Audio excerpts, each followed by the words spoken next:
Alright, in this video I want to talk about the dead internet theory.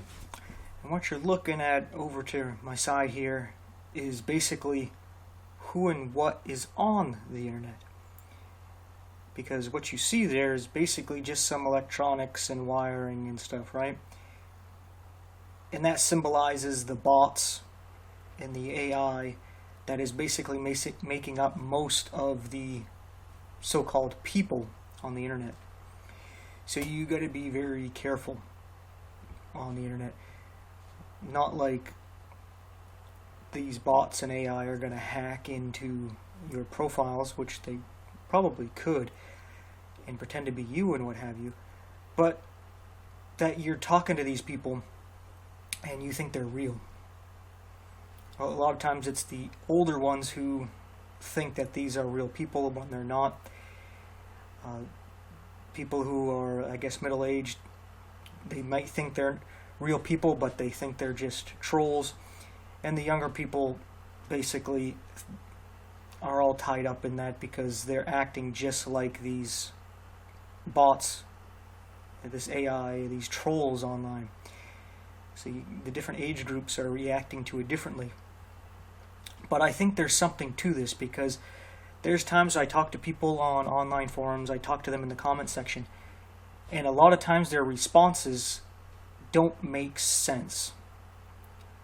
Like, we can be talking about math, like 2 plus 2 is 4, and all of a sudden they'll talk about George Washington crossing the Delaware, and it's like, okay, what does this have to do with what we're talking about?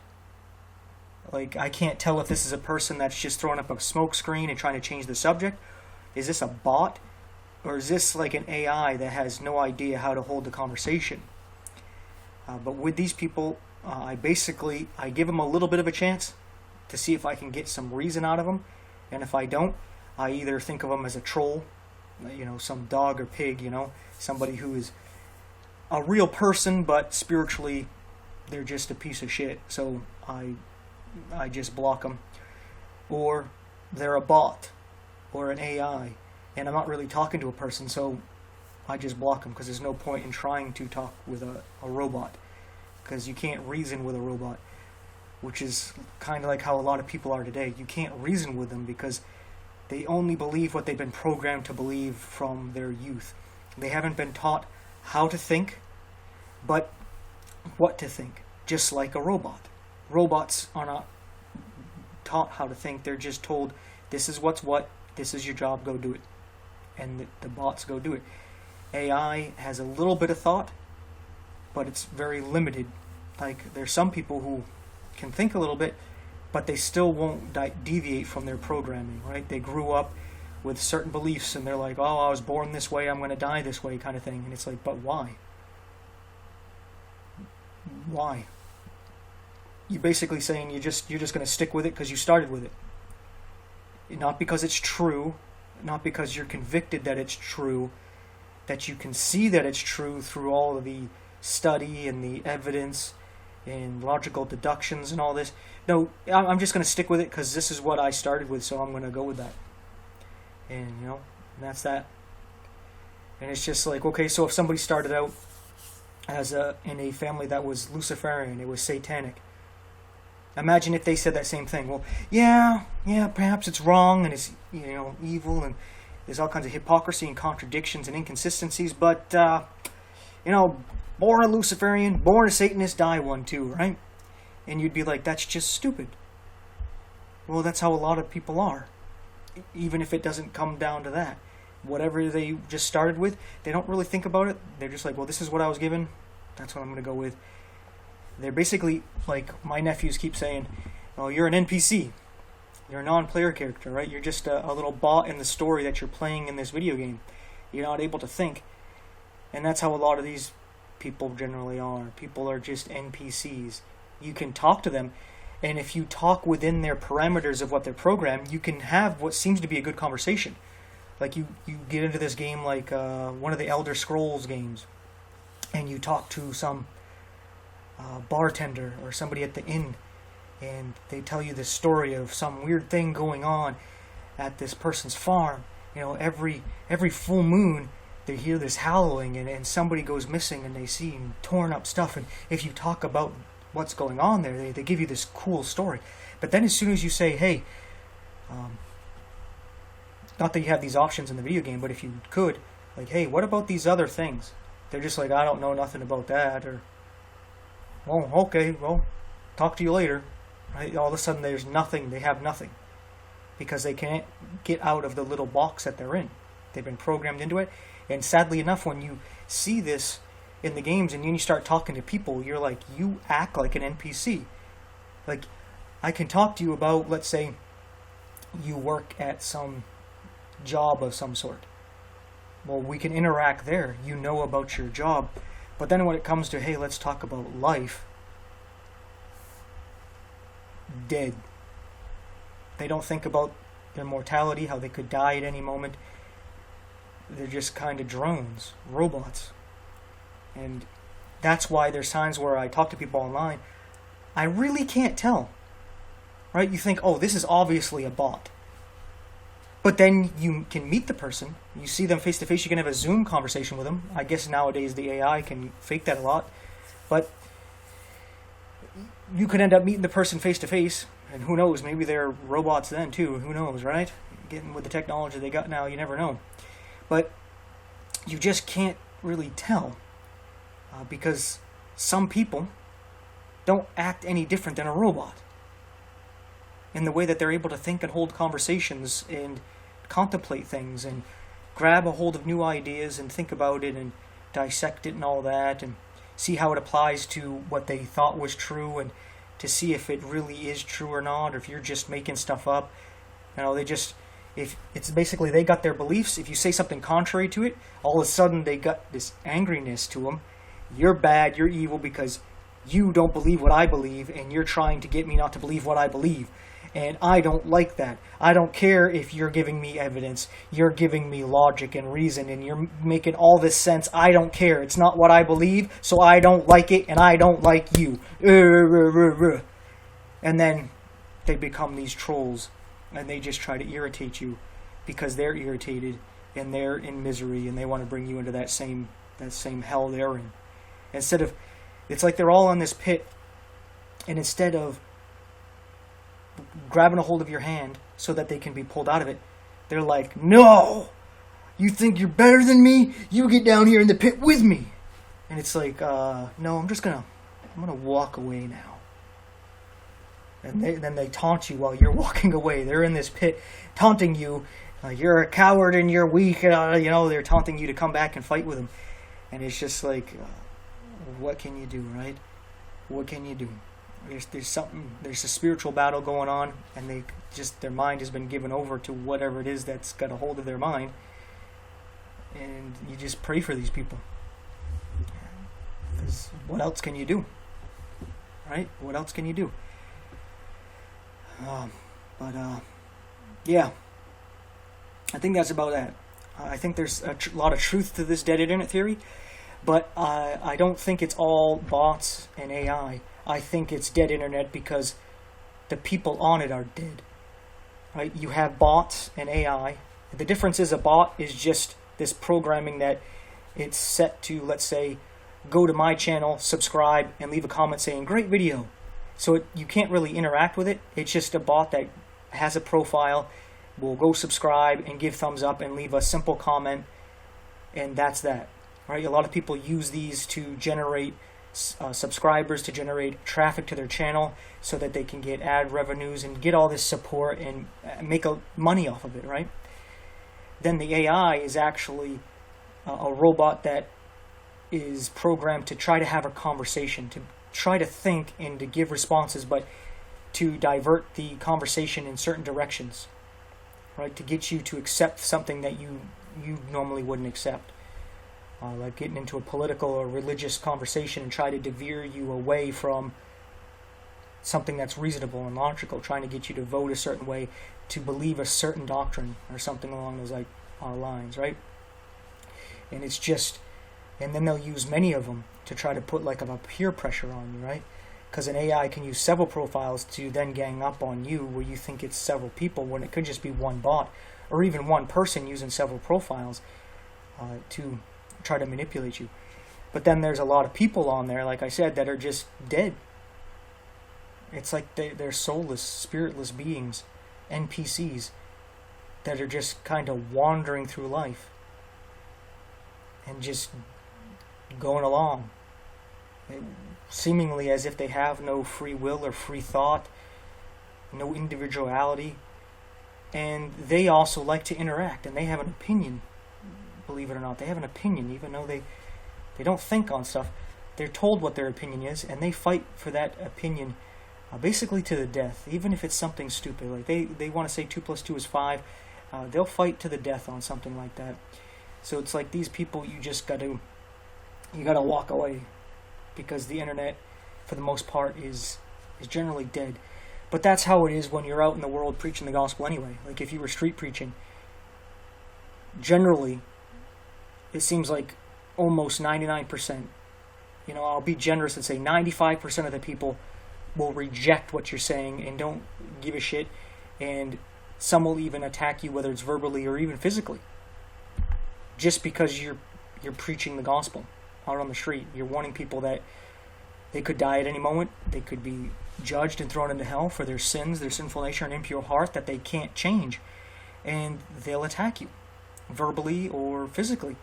And there'll be like 5% who would be somewhat receptive to it, and that, maybe you could bring them to the gospel and they could get born again, or they might entertain it here and there, but they'll fall back. They might come back. So they could go either way. So there's like 5% of the people who would actually be receptive in some way, and even less than that 5%, probably closer to 1%, will actually accept it. It's kind of like Gideon's 300, where he started with over 30,000 and he ended up with 300. He ended up with 1% of the soldiers that he started out with. And I think that is basically how it is when you're trying to reach the world. Most of the people are spiritually dead. I mean, everybody's spiritually dead until they're born again, but they don't even have an inkling, like, that they're even asleep or dead, and that they need to wake up. And the gospel is that wake-up call. A lot of them are sleeping, and when you start to wake them up, they start to see this light, and they hear the noise of the alarm bell. They're like, shut up! And they do everything they can to shut you up, to censor you, to belittle you, to mock you, and to misrepresent you. And you see that also online, where people are like, oh yeah, online, it's just a bunch of like fake people. I see the same thing in real life. Everybody's fake and pretending and flattering one another and puffing each other up and, kissing each other's asses and patting each other on the back, and if somebody doesn't go along with that, like, hey, that was wrong or this is wrong, well then they're just going to say everything you say or believe is wrong, just because you said they were wrong about something, right? They did something wrong, they stole something, let's say. And you say, hey, you shouldn't have done that, you should give it back. And then next thing you know, everything you say and do is wrong and evil because you called them out for something. And they're not really calling you out, they're just, because you did something wrong, they're just calling you out as in, well, if you're not going to support me and enable me, then you're an enemy and you're attacking me. Well, then everything you do is wrong too. How do you like that? How do you like me not, supporting you and flattering you and kissing your ass, right? And not doing all this. And it's like, okay, well, you just showed that not only are you a thief and you do all these things wrong, but you're a fool for rejecting correction, and that you're a real piece of shit, to be honest. If that's the way you react to someone calling you out on your bullshit, and you just go and attack them, you're a piece of shit. There's no way around that. And this should be convicting to these people. Like, look at how you're acting. Do you really think you're a good person? I mean, seriously, because some of these people, they call themselves Christian in one form or another, whatever denomination, Catholic, Orthodox, one of the Protestants, one of the out there Protestants, like Seventh-day Adventists or Mormons or Jehovah's Witnesses or something, and they'll act like that. And it's like, why? Well, these people are basically dead. You can talk about some politics, you can talk a little bit about religion, as long as you don't really get into the truth and the gospel. You can talk about sports, all right? And you can talk about some things going on the news, some things, right? But you can't get into spiritual realities and dying and facing that death and facing judgment. You can't have real deep conversations with anybody because they're dead. They're no different than the bots and AI on the dead internet. So the reason why I'm bringing this up is I think it's interesting and it's possibly true. But I think a lot of people, they are no different where they're possessed. They've given themselves over to some spirit in one form or another, and they're really no different in the real world that we interact with. They're no different. So when they say, hey, why do you waste your time, talking to people online? It's like, well, why waste your time to talking to anybody anyway? They're really no different than the fakeness you get online. You deal with that in real life anyway. It's really no different, except online, you don't have to spend as much energy to go out and talk to these people and then walk away from these people, right? You just type and they're like, oh, this person is really unreasonable, and why are they saying these things? All right, let's just block these people, and boom, and then I can go about and I didn't have to spend really much energy at all, right?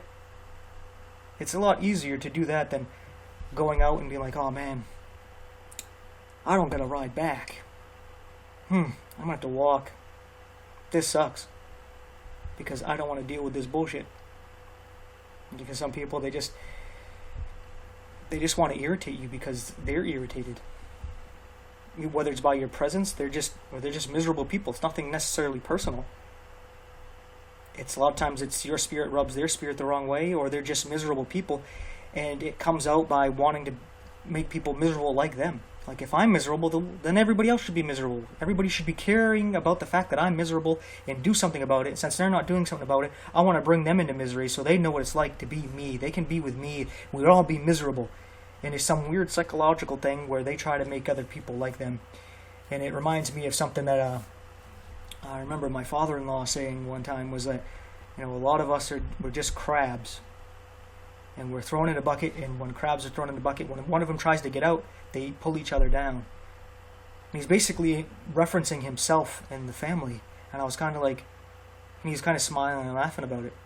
And I was like, so basically what I'm hearing from you is that you don't care about your family. You see yourself as a crab in a bucket, and when your fellow crabs, family, want to get out, you're not going to let them. You're going to pull them back into the bucket. You're not going to let them be free. If you're trapped in that bucket, they're trapped in that bucket. And you made that bucket your home, so now it's their home. You don't truly care. You really don't. I mean, out of the abundance of the heart, the mouth speaks. Right? You really want to get to know somebody, let them talk long enough, and they will reveal what they think and how they feel. And when someone says something like that, they're letting you know their heart, how they truly think and feel about things. And what can you do with someone like that? You can share with them like, hey, you just revealed to me how you don't give a shit about anybody else. You're going to keep your family down. And they'll just be like, so what? Since you're exposing that, I'm going to attack you now in some way. A lot of times they can't really attack you, so they have to misrepresent you and lie about you, or try to manipulate you into saying or doing something that they can hold against you by trying to provoke you to anger or something like that.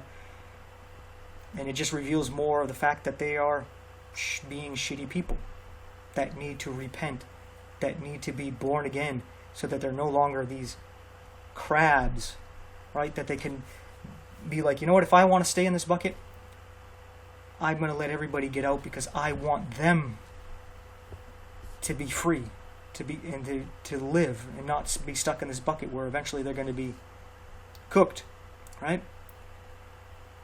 But what are you going to do? You just got to pray.